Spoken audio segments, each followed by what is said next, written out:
Basta ng anti-drunk driving operation ng LTO at pulisya. Where's the justice? Don't me. Tell me, where did I go wrong? Ano po ininom nyo? Whiskey. 1, 2, 3. Pero hindi ito pumasa. Ayon sa hindi ito pumasa.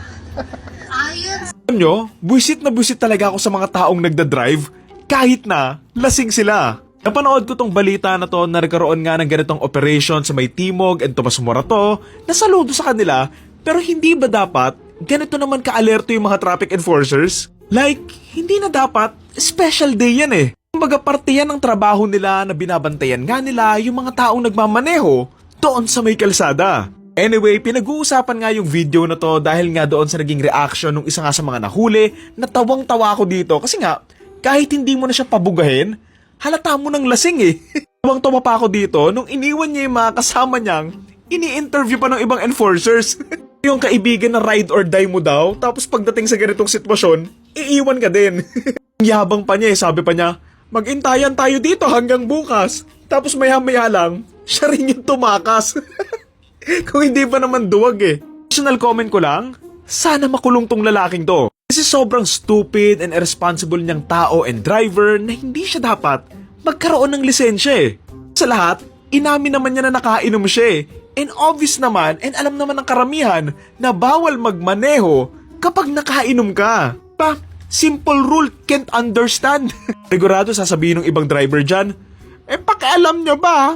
Kami naman yung madidisgrasya eh. Hindi mo ba naisip na kapag nadisgrasya ka, most likely, may madadamay ka sa katangahan mo. Either may mababangga kang ibang sasakyan or may mababangga kang ibang mga tao na most of the time, may buhay na nawawala sa ganyang mga aksidente. Tawang-tawa pa ako sa kanya kasi nga sabi niya, nakapasa naman ako doon sa test eh.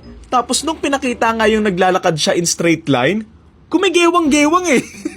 Titignan mo nga pag ikot niya, muntikan pa siyang matapilok eh. Meron pa siyang sinabi dito na sobrang memeable eh. Tell me, where did I go wrong? Tell me, where did I go wrong? Tell me, where did I go wrong? Isipin mo nakakuha ka ng lisensya, nagkakotse ka, nabuhay ka and tumanda ka na and all, tapos hindi mo pa rin alam na hindi pwedeng mag-drive nang nakainom ka ng alak?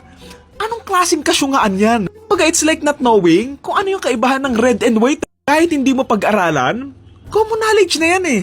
Saka again, napanood ko lang to sa balita sa screen lang to pero taga mo sa bato, nakainom yan eh. Fair naman din, I'm not sure bakit parang magulo yung proseso ng mga enforcers. Feeling ko kulang pa sila sa practice at hindi pa nga sila fully trained sa mga ganitong senaryo. Kasi yung mga ganito, dapat batayan dito yung batas eh. Hindi yung nakadepende sa usapan. Kasi nga diba sa ibang bansa, by the book sila na diretso nga sa breathalyzer, na paglalakad nga ng diretso, tapos arestado na nga agad, tapos ikukulong nga kasi nga lasing.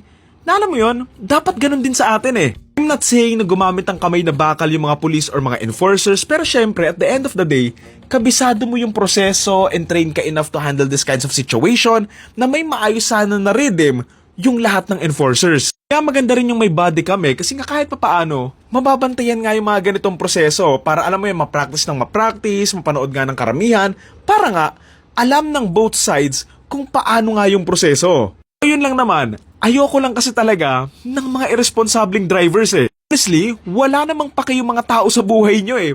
May pake sila sa mga taong posible nyong madamay. Again, hindi mo kinakul na magaling ka mag-drive at nakakauwi ka kahit lasing ka habang nagda-drive. Nakakabwisit siya kasi kapag nanonood ka ng mga balita, most of the time, kapag meron ngang nababangga, tapos may buhay na nawala, sasabihin lang nung lasing na driver, pasensya na po, nakainom eh, patawad po sa pamilya.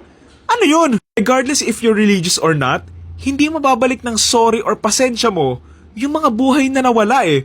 Kahit tumingi ka ng tawad kay God dyan, kahit sabihin mo, pinatawad naman ako ni God eh, hindi naman mabubuhay yung nawala na eh.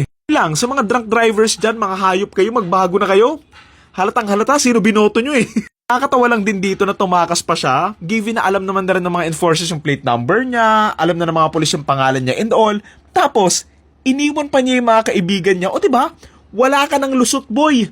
Mahahanap at mahahanap ka ng mga yan. Sana mag-effort talagang kasuhan siya and hulihin and sana matanggalan tong hayop na to ng lisensya eh. Sana nga matanggal yung mga ganitong drivers para nga hindi na siya tularan ng iba at alam mo yon, maipakita naman ng batas natin na may ngipin sila kahit papaano.